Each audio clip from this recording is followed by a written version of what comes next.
அனைவருக்கும் வணக்கம். இன்றைக்கு பார்த்தீங்கன்னு சொன்னால் நான் புல்லு வெட்டுற மிஷினில் புல்லு வெட்டி கொண்டு இருந்தேன். அப்போ ஒரு கல்லில் பிளேட் பட்டோன்னா புல்லு வெட்டுற மிஷின் ஆட்டோமேட்டிக்காக ஆஃப் ஆகிக்குது.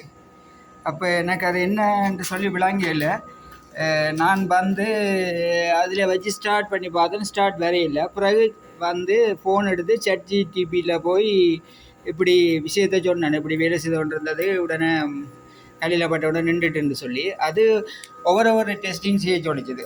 எப்படின்னு சொன்னால் ஒவ்வொன்றையும் சொல்லி எல்லாம் சரியாக இருக்கான்னு பார்க்க சொல்லிச்சுது. அதாவது கரண்ட் வருதா, பிளக்குக்கு கரண்ட் வருதா, கார்பரேட்டர் சிஸ்டம் சரியாக இருக்கா என்று சொல்லிச்சுது. அப்போ நான் அது சொன்னதன்படி கணக்கு படிமுறைகளை சொல்லிச்சுது. அப்போ நான் கடைசியில் சொல்லிச்சுது பிளக்கை மெதுவாக கலட்டி கரண்ட் வருதான்னு பார்க்க சொல்லி கரண்ட் வேற இல்லை.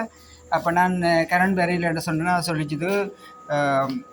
அடுத்தது என்ன செய்யணும்னு சொன்னால் நீங்கள் அந்த கீழ் வயர்னு சொல்லி இந்த இந்த இதில் ஒன் ஆஃபுக்கான வயர் இருக்குதானே, அதை கலட்டி அந்த வயரை கலட்டி போட்டு ஸ்டார்ட் பண்ணி பார்க்க சொல்லி என்னென்னு சொன்னால் கல்லில் அடிக்கிற நேரம் அந்த வயர் எதுவும் ஷார்ட் ஆகிருக்குமெண்டு நானும் அப்படியே அதன்படி செய்தேன். உடனே ஸ்டார்ட் வந்துட்டுது. அப்போ இது என்ன நான் சொல்ல வரேன்னு சொன்னால், இன்றைக்கு நாங்களாகவே மெக்கானிக்காக சின்ன சின்ன வேலைகளை செய்து கொள்ளலாம். மற்றது அது எங்களுக்கு மிகுந்த பயன் தரோம். ChatGPT மிகுந்த பயன் தருது. நீங்களும் இப்படி பயன்படுத்துங்க, பல்வேறு தேவைகளுக்கும் பயன்படுத்தலாம். நன்றி, வணக்கம்.